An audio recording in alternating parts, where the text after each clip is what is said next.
Comrades, I bring to you this video address for the 8th Anti-imperialist conference that has been organized by World Anti-imperialist Platform. The Communist Party Marxist, that I serve as the General Secretary, and Mwaivu Kaluka as the National Chairperson, want to bring to you warm and revolutionary regards from Nairobi. Unfortunately, we would have loved to be in Amsterdam, but due to restrictions by the government here in Nairobi and the EU administration, both of us are not in a position to travel to Amsterdam to share with you this important occasion. I will therefore bring out our presentation through this video. Comrades, from Nairobi to Rafah in Palestine, to Ukraine, and to the entire global north, NATO continues to manufacture death. We live in a time when the imperialist gambit has changed. The rhythm of crisis, war, and collapse is no longer a distant thunder. It is upon us, it is here, and it calls for the new step, for the militant strategy, and for the clarity forged in the crucible of revolutionary theory. Comrades, World War III is no longer a hypothetical question. It is no longer a debate of the future. It is a present reality, lived global process of attrition warfare, economic siege, psychological manipulation, and open military aggression.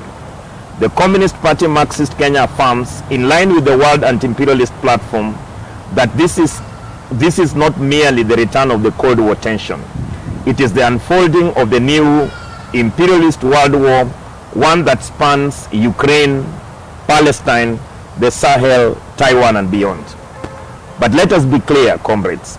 This is not a war between rival imperialist camps, as in the First and the Second World War.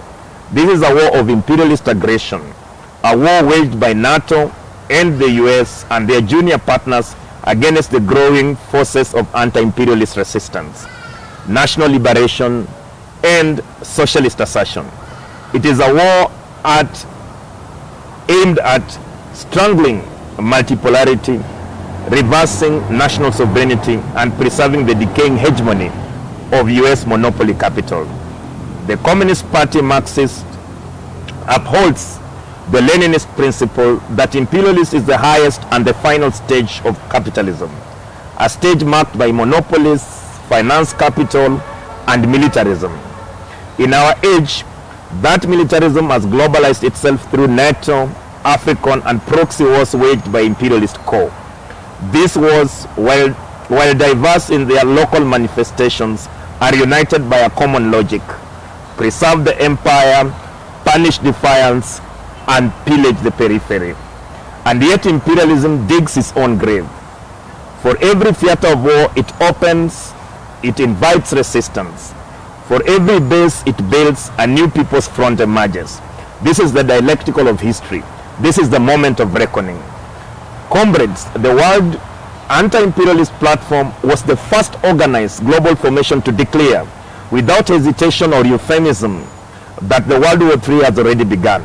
Not as one single explosion, but as a protracted war of positions across geopolitical, economic, and ideological front.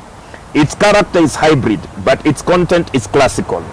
The clash between declining imperialist hegemony and rising anti-imperialist, socialist, and multipolar resistance.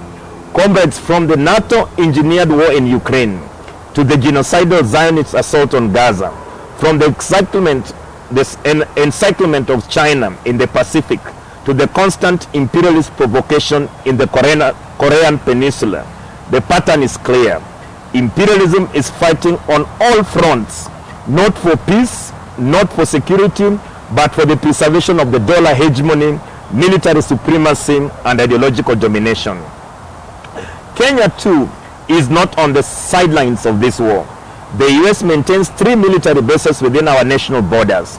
African advisors sit in our intelligence and military command centers. We have become, like many African nations, a rare base for US imperial strategy in East Africa and the Indian Ocean. As I stated at the Dakar Colloquium in 2023, these bases are not just symbols of military presence.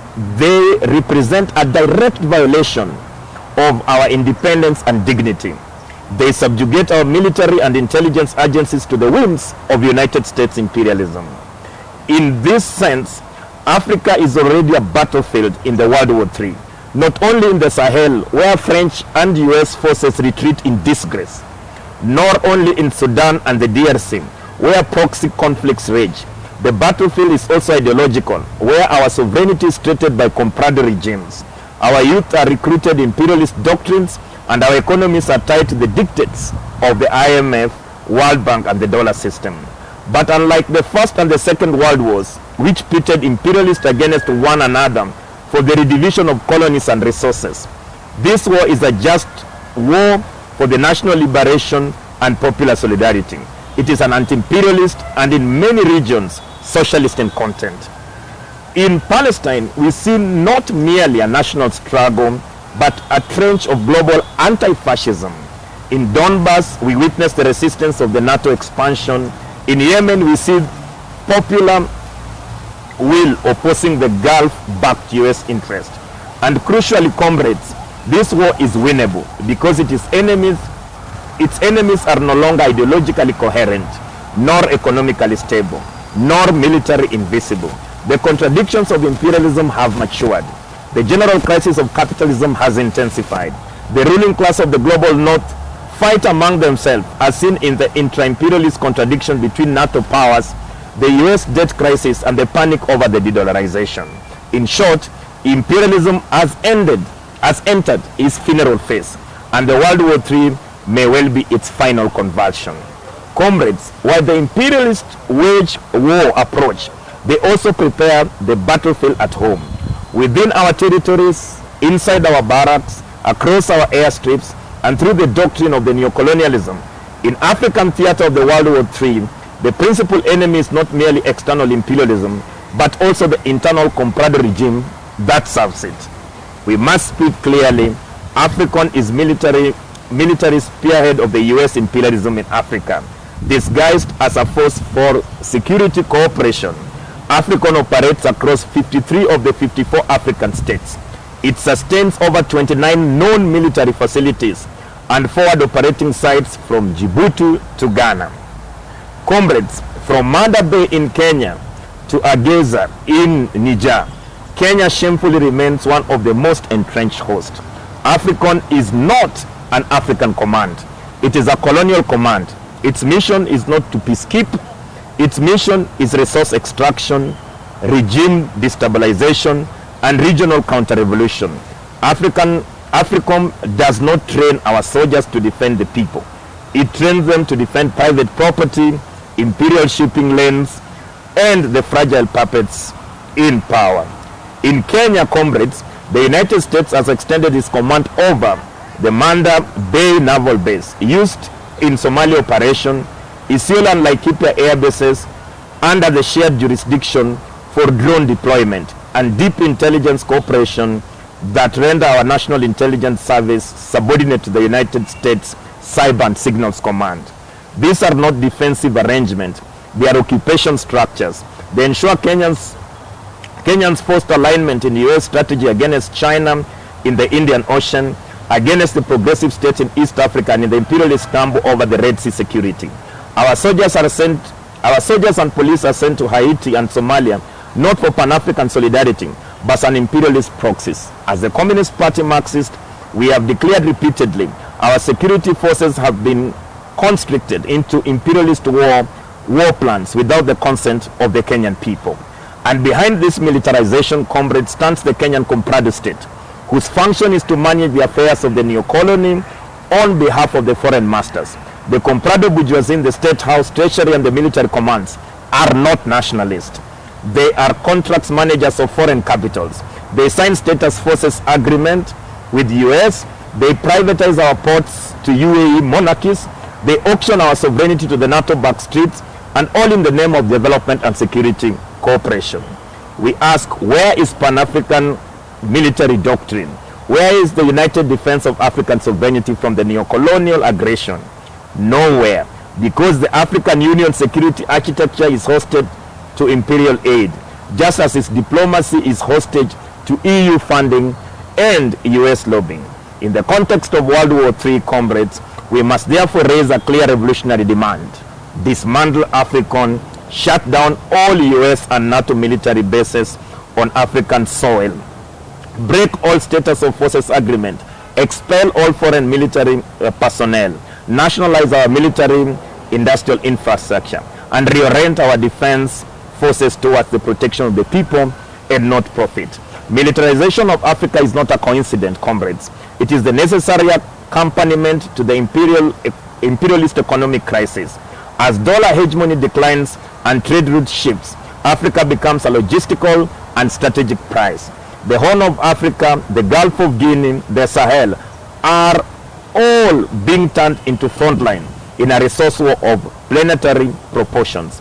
But history teaches us, comrades, every imperialist expansion produces its own negation. In the Sahel, anti-French military ruptures. In Sudan, contradictions with imperialist-backed military functions. In Ethiopia, fierce resistance to foreign interventions.